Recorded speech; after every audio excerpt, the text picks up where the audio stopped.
ஆன்மநேய அன்பர்கள் அனைவருக்கும் ஆத்ம வணக்கம். வேலூர் சித்த வித்தை தவ மையத்தின் சார்பில் நம்முடைய ஞானபிதா ஜெகத்சோதி சுவாமி சிவானந்த பரமஹம்சர் அவர்கள் உலக மக்கள் நலன் கருதி உருவாக்கிய சித்த வேத தத்துவத்தை உங்களின் செவிகளுக்கும் சிந்தனைக்கும் பயன் தரும் வகையில் தினம் தினம் வழங்கப்படுகிறது. அதன் தொடர்ச்சியாய் இன்று 7ஆம் நாள் தொடக்கம். அது என்ன காரணம்? வயிற்றில் நெருப்பு இருக்கிறதல்லவா, அந்த நெருப்பில் போட்ட பொருள்கள் எரிந்து போக வேண்டியதல்லவா. அதல்லாமல் நெருப்பில் ஏதாவது ஒரு பொருள் போட்டால் அந்த பொருள் நெருப்பின் சூடு கொண்டு வாடி கரி பிடிக்கிறதல்லவா. அது அவ்விதமல்லாமல் விழுங்கிய விதமாகவே யாதொரு வித்தியாசமும் இல்லாமல் வெளியில் வந்ததை காண்கிறோம் அல்லவா. ஆம், அது யாதொரு வித்தியாசமும் இல்லாமல் அப்படியே வெளியில் வந்ததை காண்கிறோம். அது என்ன காரணம்? தவிர நாம் இங்கே ஒரு அக்னி குண்டம் உண்டாக்கி அதில் பல வஸ்துக்களையும் போட்டு எரித்தால் அவைகளெல்லாம் என்னவாகின்றன? அவை எரிந்து போகின்றன. எரிந்தால் என்னவாகின்றது? சாம்பலாகின்றது. அப்போது நெருப்பில் என்ன பொருள் போட்டாலும் அது எரிந்து சாம்பலாகின்றது. அப்படி இருக்க நம்முடைய வயிற்றில் நெருப்பு இருக்கிறது என்றல்லவா தாங்கள் சொன்னது. ஆனால் நாம் நாளது வரை உண்டதெல்லாம் அந்த நெருப்பில் அல்லவா சென்று விழுந்தது. அப்பொழுது அவை யாவும் எரிந்து சாம்பலாய் இருக்க வேண்டுமல்லவா. ஆனால் இந்த உலகத்தில் யாராகிலும் நாளது வரை கொஞ்சம் சாம்பலை கழிந்ததுண்டா? இல்லை. அதுவுமன்றி நமக்கு இங்கே உட்காருவதற்கு முடியாமல் என்னவோ ஒரு பொருள் கெட்டு நாரி சகிக்க முடியாமல் நாமெல்லாம் மூக்கை பிடித்துக் கொண்டிருக்கும் போது ஒருவர் வந்து ஒரு குழி தோண்டி அதில் நெருப்பை வளர்த்து அந்த பொருளை போட்டு எரித்தால் என்னவாகிறது? சாம்பலாகிறது. அந்த சாம்பலுக்கு நாற்றம் உண்டா? இல்லை. அப்பொழுது எந்த விதமான அசுத்த வஸ்துக்களையும் நெருப்பில் போட்டால் அவைகளுடைய அசுத்தத்தை தீர்த்து சுத்தமாக்குகிறது. இதுதான் அக்னியின் குணம். அப்படி இருக்க நாம் மிகவும் பரிமளமுள்ளதான ஒரு பொருளை உண்டு நம்முடைய வயிற்றில் இருக்கிற நெருப்பில் சென்று விழுந்து அது வெளிக்கு வரும்போது எவ்விதம் இருக்கும்? அது மிகவும் கெட்ட நாற்றமுள்ளதாய் நாம் மூக்கை பிடிக்க வேண்டி வருகிறது. ஏன் இதுவா நெருப்பின் குணம்? மிகவும் தீய நாற்றமுள்ளதாயும் அசுத்தமாயும் இருக்கிற பொருளை நெருப்பில் போட்டால் அதனுடைய தீய நாற்றத்தை தீர்த்து அது யாதொரு விதமான நாற்றமும் இல்லாமல் சுத்தமாக காணப்படுகிறது. நாம் மிகவும் மனமும் தூய்மையும் உள்ள பொருளை நம் வயிற்றில் இருக்கிற நெருப்பில் போட்டால் அது வெளியில் வரும்போது மிகவும் தீய நாற்றமுள்ளதாயும் அசுத்தமாயும் காணப்படுகிறது. ஆதலால் நம் வயிற்றில் நெருப்பு இல்லவே இல்லை. அதல்லாமல் நாம் மலம் கழிக்கும் போது அந்த மலத்தில் நம் வயிற்றிலிருந்து கிருமி, நாகப்பூச்சி முதலிய ஜீவிகள் வெளியில் வருவதை காண்கிறோம் அல்லவா. ஆம், அவ்வாறே காண்கிறோம்.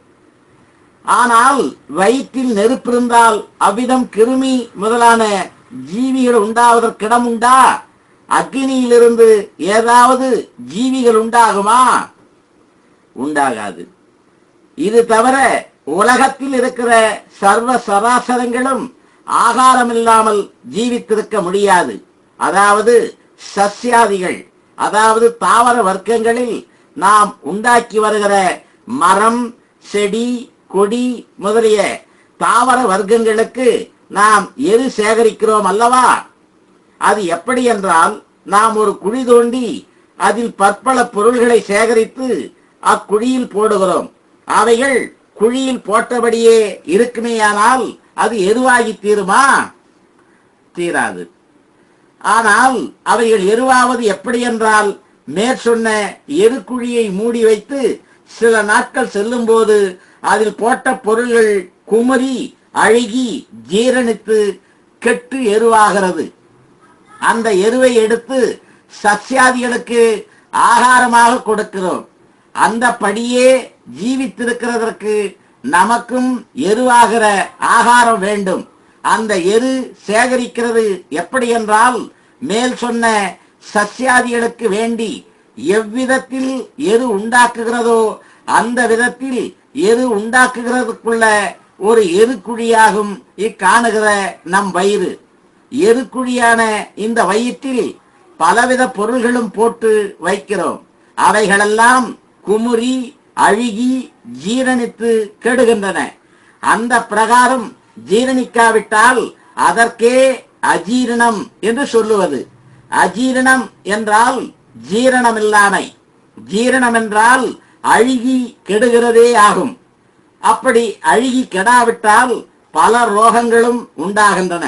ஆகையினால் மேல் சொன்ன பிரகாரம் நம் வயிறு ஒரு எருக்குழியாகும். தவிர நாம் தாவரங்களுக்கு வேண்டி சேகரித்து உண்டாக்கிய எருவை எடுக்கும்போது அதில் பற்பல பூச்சி புழுக்களை காண்கிறோம். அவை எவ்விதம் உண்டாயின?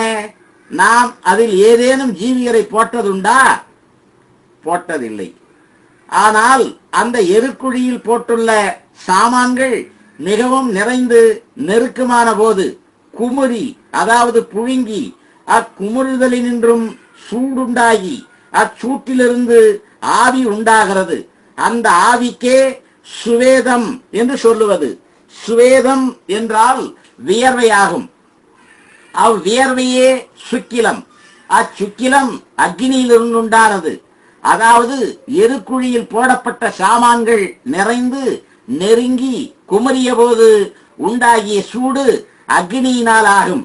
அந்த அக்னியிலிருந்துதான் வியர்வையான சுக்கிலம் உண்டானது. இதற்கே அக்னி சொரூபமான சுக்கிலம் என்று சொல்ல காரணம். அந்த சுக்கிலமே பிரம்மம். அந்த பிரம்மத்தினை கொண்டாகும் சிருஷ்டி. அந்த பிரம்மம் இல்லாவிட்டால் யாதொரு சிருஷ்டியும் இல்லை. அதனால்தான் பிரம்மாண்ட கடாகம் சுவேத ஜோத்பவம் என்று சொல்ல காரணம். அதாவது இக்காணப்படுகிற உலகம் முழுவதும் வியர்வையிலிருந்து உண்டானது. அது எப்படி என்றால், எருக்குழியில் போட்டுள்ள சாமான்களிலிருந்து மேற்சொன்னபடி உண்டான சுவேதமான வியர்வையோட மேல் சொன்ன சாமான்களில் இருந்து உண்டான கரையும் சேருகிறது. அந்த கரையைத்தான் ரத்தம் என்று சொல்லுவது. அந்த ரத்தத்திற்கே சுரோனிதம் என்று சொல்லுவது. அவ்விதமுள்ள ரத்தமான சுரோனிதமும் வியர்வையான சுக்கிலமும் ஒன்றாய் சேர்ந்தபோது அதற்குள்ளே வாயு சேர்ந்து ஜீவியாகின்றது. இப்படியேதான் கிருமி கீடாதிகளுடைய பிறப்பு. அவ்விதமே நம்முடைய வயிறு என்று சொல்லுகிற எருக்குழியில் நாம் போட்ட சாமான்கள் நிறைந்து நெருக்கமான போது மேல் சொன்னபடியே சுவேதமாய் ஆவி ரூபமாய் இருக்கிற சுக்கிலம் உண்டாகவும், அதோடு மேல் சொன்ன சாமான்களுடைய கரையான இரத்தமாயிருக்கிற சுரோனிதமும் சேர்ந்தபோது வாயு அதற்குள்ளே சேர்ந்து அப்போது அது ஜீவிகளாகின்றன. இவ்விதமே நம் வயிறாகிய எருக்குழியிலிருந்து உண்டாகின்ற கிருமி கீடாதிகளுடைய உற்பத்தி. ஆகையினால் மேல் சொன்ன விதத்தில் ஆலோசிக்கும் போதும் வயிற்றில் அக்னி இல்லை என்பது தெளிவாகிறது. தவிர உலகத்தில் உள்ள தாவரங்கள் காய்ந்து, அதாவது உலர்ந்து போவதில்லையா? காய்ந்து போகிறது உண்டு. அதன் காரணம் என்ன? அதன் காரணம் வெயிலே. அவ்வெயில் எங்கிருந்து உண்டாகின்றது? சூரியனிலிருந்து. சூரியன் எங்கே இருக்கிறது? ஆகாசத்தில் இருக்கிறது. அந்த ஆகாசம் எவ்விடம் இருக்கிறது? மேலே இருக்கிறது. அப்படி இருக்கிற சூரியன் உலகத்துக்கு எந்த பக்கம் இருக்கிறது? மிகவும் உயரத்திலும் வெகு தூரத்திலும் இருக்கிறது. அப்பொழுது பூமியிலிருந்து எவ்வளவோ மேலே இருக்கிற சூரியனுடைய கிரணம் எவ்வளவோ கீழே இருக்கிற உலகத்தில் எல்லா பாகங்களிலும் ஒரே விதத்தில் பரவி இருக்கிறது. அதுவுமல்லாமல் எவ்வளவு மேலே இருக்கின்ற சூரியனுடைய கிரகத்தால் எவ்வளவோ கீழே இருக்கிற பூமியில் உள்ள சத்தியாதிகளான தாவரங்களால் சத்தாய் ஜலரூபமாய் இருக்கிற ஜீவனை மேல் சொன்ன பிரகாரம் இருக்கிற சூரியனுடைய கிரணத்தால் ஆகர்ஷத்து, அதாவது சத்தை இழுத்து அசத்தாய் இருக்கிற, அதாவது சத்தில்லாமல் இருக்கிற தாவரங்கள் காய்ந்து விழுந்து போகிறது அல்லவா. நன்று. நாளைக்கு தொடர்வோமா?